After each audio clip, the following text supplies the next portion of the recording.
Brasil! Eu sou a Daça. Sejam bem-vindos ao quinto vídeo da nossa série em que discutimos alguns aspectos da variação linguística no português brasileiro.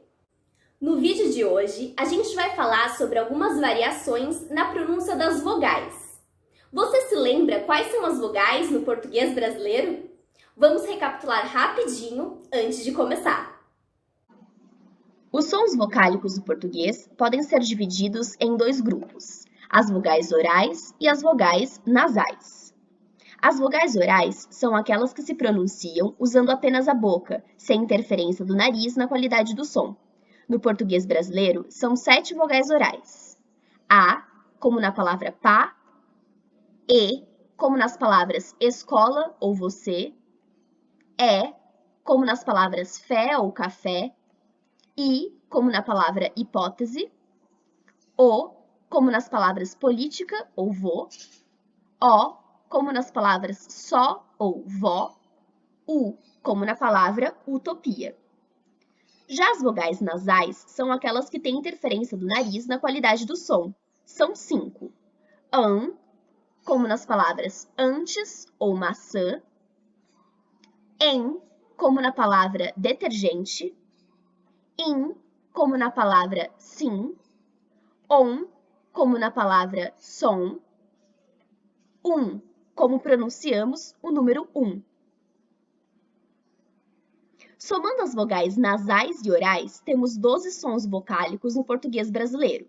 Esses sons, por vezes, podem ser combinados em uma sílaba, formando um ditongo, como, por exemplo, na palavra mão, fronteira e língua. Agora que a gente já se situou quais são os sons vocálicos no português brasileiro, vamos ao que realmente interessa: a variação desses sons no português. Nesse vídeo, a gente vai abordar 3 aspectos relacionados à pronúncia das vogais: a pronúncia do E e do O no final de palavras, a pronúncia do E e do O em posição pré-tônica e a pronúncia dos ditongos OU, AI e EI. Bora lá? Para começar a parte 1, vamos ouvir a leitura do poema Verbo Ser, de Carlos Drummond de Andrade, por uma moça da cidade de Boa Vista, em Roraima, bem pertinho da fronteira do Brasil com a Venezuela e com a Guiana. Tente observar principalmente a maneira como ela pronuncia as letras E e O, que aparecem no final de palavras como corpo e nome. Que vai ser quando crescer? Vivem perguntando em redor. Que é ser? É ter um corpo, um jeito, um nome? Tenho os 3. E sou? Tenho de mudar quando crescer? Usar outro nome, corpo e jeito? Ou a gente só principia a ser quando cresce? É terrível ser? Dói? É bom? É triste? Ser. Pronunciado tão depressa e cabe tantas coisas. Repito. Ser. É. Que vou ser quando crescer? Sou obrigado a? Posso escolher? Não dá para entender. Não vou ser. Não quero ser. Vou crescer assim mesmo. Sem ser. Esquecer. Você já conhecia esse poema? Comenta aí embaixo o que você achou dele e se conhece outros poemas escritos em língua portuguesa. Bom, vamos falar agora sobre a pronúncia. O que você observou na pronúncia das vogais E e O no final das palavras? Isso mesmo. Tanto no sotaque dessa moça de Boa Vista, quanto na maior parte do território brasileiro, sempre que o E e o O estiverem no final da palavra e não tiverem nenhum acento gráfico, o E pode ser pronunciado como I e o O pode ser pronunciado como U. É o caso da palavra corpo e também da palavra mesmo, em que o O passa a ter som de U. Já na palavra nome e cresce, o E passa a ter som de I. Você já tinha reparado nessa característica de pronúncia na fala dos brasileiros antes? É algo bastante comum. Então, sempre que na escrita a gente tem o E no final de uma palavra sem acento, ele é pronunciado I. E sempre que temos o O no final de uma palavra sem acento, ele é pronunciado U. Quando o E e o O têm acento, nesse caso, a gente pronuncia E e O. Por exemplo, nas palavras você e vô. Não podemos dizer você. Também não podemos dizer vu. Muito difícil? Você pode tentar ler o poema do Carlos Drummond de Andrade em voz alta para praticar. O que acha? Bom, isso que a gente descreveu vale para quase todo o Brasil, mas não todo. Algumas cidades ou famílias, por exemplo, nos estados do Mato Grosso do Sul e do Paraná, em que o E e o O são pronunciados como E e O. É o caso da cidade de Pato Branco, no Paraná, que foi colonizada por poloneses e tem um sotaque bastante particular. Essa cidade ficou mais conhecida há alguns anos por conta de um programa de TV bastante popular chamado Toma Lá da Cá. Havia uma personagem que era de Pato Branco e chamava a atenção do público por conta do sotaque. Ela dizia, por exemplo, pato branco, leite quente, e não pato branco, leite quente, como na maior parte do país. E você, conhece alguém de Pato Branco ou de alguma outra cidade que tem esse sotaque? Conta pra gente nos comentários. Na segunda parte do nosso vídeo, também vamos falar sobre a pronúncia do E e do O, mas quando eles estão em posição pré-tônica. Calma, que a gente já vai explicar o que isso significa. Primeiro, vamos entender o que é uma sílaba tônica. Sílaba tônica nada mais é do que a sílaba mais forte da palavra. Uma maneira de você identificar essa sílaba é você gritar a palavra. Por exemplo, meu nome, Adassa. Para identificar qual é a sílaba tônica do meu nome, eu posso gritar a palavra. Adassa.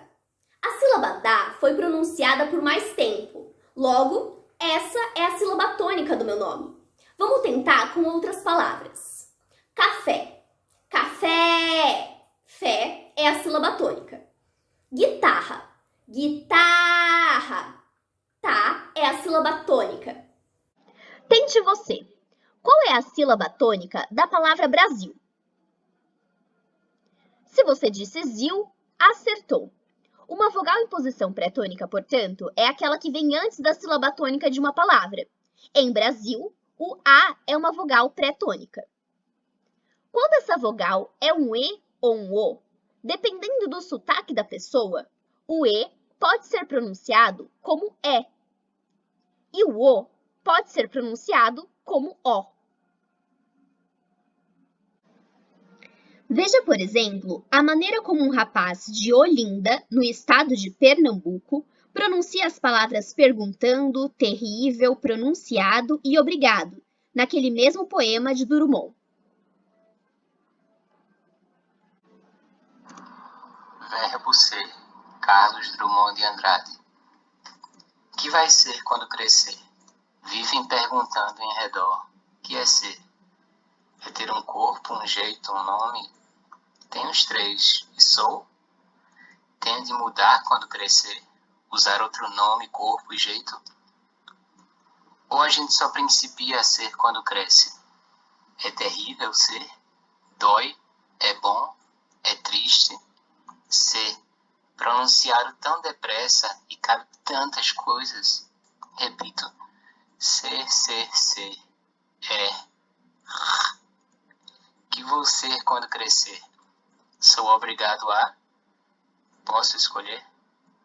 Não dá para entender. Não vou ser, não quero ser. Vou crescer assim mesmo. Sem ser, esquecer. Conseguiu reparar? Perguntando, terrível, pronunciado, obrigado. Aqui em Piracicaba, por exemplo, onde eu moro, a gente diria perguntando, terrível, pronunciado e obrigado. Essa pronúncia de E e O que a gente ouviu de Olinda é bastante associada aos diversos sotaques presentes no Nordeste do país, mas há bastante diversidade. Essa pronúncia está mais presente em algumas cidades do que em outras, e também não é em toda palavra que isso acontece. No vídeo, por exemplo, o rapaz diz crescer e não crescer, mesmo sendo um E pré-tônico. Também é comum em outras regiões do país que esse E e O em posição pré-tônica sejam pronunciados como I e U. A frase "Eu vi um menino muito bonito comendo um pedaço pequeno de bolo" pode ser pronunciada "Eu vi um menino muito bonito comendo um pedaço pequeno de bolo".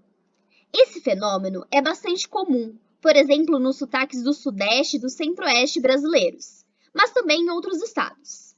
Mas assim como no caso das pronúncias do E e do O que comentamos, não acontece em todas as palavras nem em todos os momentos. Depende da cidade, da pessoa, da situação de comunicação. Essa é uma área bastante variável da língua. Não é a nossa ideia aqui esgotar o tema, apenas te apresentar algumas pronúncias possíveis no português brasileiro. Bem legal, né? A terceira e última questão relacionada à variação das vogais que a gente vai comentar hoje é sobre a pronúncia de 3 ditongos, o OU, o AI e o EI. Para começar essa conversa, a gente vai ouvir a apresentação da Isabel, uma moça natural de Padre Carvalho, no estado de Minas Gerais. Preste atenção à forma como ela fala sou, estou, morei e mineira. Eu sou a Isabel, tenho 32 anos. Atualmente estou morando em Lavras, uma cidade do sul de Minas Gerais. E eu nasci na cidade de Padre Carvalho, que fica no interior de Minas Gerais. Eu já morei em São Carlos por 17 anos e ainda tenho meu sotaque de mineira.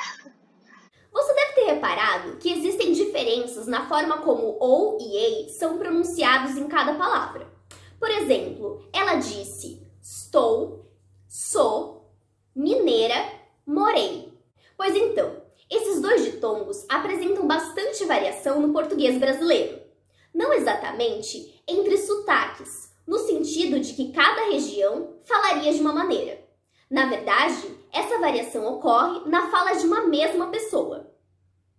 Normalmente, em falas mais monitoradas, ou seja, quando nós prestamos mais atenção na maneira como falamos, a tendência é pronunciarmos os ditongos. Eu sou mineira, eu estou esperando o ônibus embaixo de uma mangueira. Já em falas menos monitoradas e mais espontâneas, a tendência é pronunciarmos da seguinte maneira: eu sou mineira, eu estou esperando o ônibus embaixo de uma mangueira. Em todo e qualquer contexto que o ditongo O aparece, ele costuma ser pronunciado como O. Eu sou professora. Eu vou ali pegar uma outra roupa. Mas isso também não é uma regra absoluta. Como vimos na apresentação da Isabel, é possível ouvir estou, mas ela poderia ter dito estou ou simplesmente tô.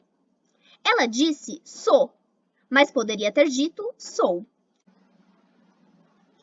Quando o ditongo ai aparece no meio da palavra e antes da letra X, o ai passa a ter som de A. Embaixo, embaixo. Caixa, caixa. Faixa, faixa. O ditongo EI pode ser pronunciado como E. Beijo é pronunciado beijo. Queixo é pronunciado queixo. Cheiro é pronunciado cheiro. Mineiro é pronunciado mineiro. Mas atenção! EI só é pronunciado como E quando o ditongo aparece no meio da palavra e antes das letras J, X ou R. Ao final da palavra, essa redução não acontece. O verbo morei não pode ser pronunciado morê. Muita informação? Então vamos fazer um resumo de tudo que a gente aprendeu hoje. A gente viu que as vogais E e O, quando não estão acentuadas e aparecem no final de uma palavra, podem ser pronunciadas como I e U. Por exemplo, eu gosto de ler romance. Existem outras regiões do país, como por exemplo na cidade de Pato Branco, em que isso não ocorre. Eles dizem, eu gosto de ler romance. Além disso, a gente aprendeu que sílaba tônica é a sílaba mais forte da palavra. Quando uma vogal aparece antes dessa sílaba forte, é chamada de vogal pré-tônica. O E e o O, quando ocupam essa posição, podem ser pronunciados como E e O. Por exemplo, menino. Em outras regiões, podem ser pronunciadas como I e U. Menino bonito pode ser pronunciado menino bonito. Mas como comentamos, esse é um aspecto bem variado. Nem todas as palavras aceitam essa variação, nem todas as cidades do Brasil e nem todos os contextos de interação. Por fim, conversamos sobre a pronúncia dos ditongos OU, AI e EI. Em contextos em que nossa fala é mais monitorada, tendemos a pronunciar esses ditongos. Dizemos pouco, faixa, queijo. Já numa fala mais espontânea e menos monitorada, o ditongo OU pode ser pronunciado como O. Ao invés de dizer pouco, dizemos pouco. O ditongo AI, quando aparece antes da letra X, pode ser pronunciado como A. Por exemplo, faixa, embaixo, dizemos faixa, embaixo. O ditongo E, quando aparece antes das letras X, R e J, pode ser pronunciado como E. Deixei, queijo, mineiro. Esses foram apenas 3 aspectos da pronúncia das vogais no português brasileiro. Existem muitas outras variações. Por exemplo, a palavra três pode ser pronunciada três. A palavra bento pode ser pronunciada bento. Mas isso são assuntos para outros vídeos. Se você ficou com alguma dúvida ou conhece outras variações na pronúncia das vogais no português brasileiro, deixe seu comentário. E não esqueça de acompanhar os outros vídeos da nossa série Fala aí Brasil. Até mais!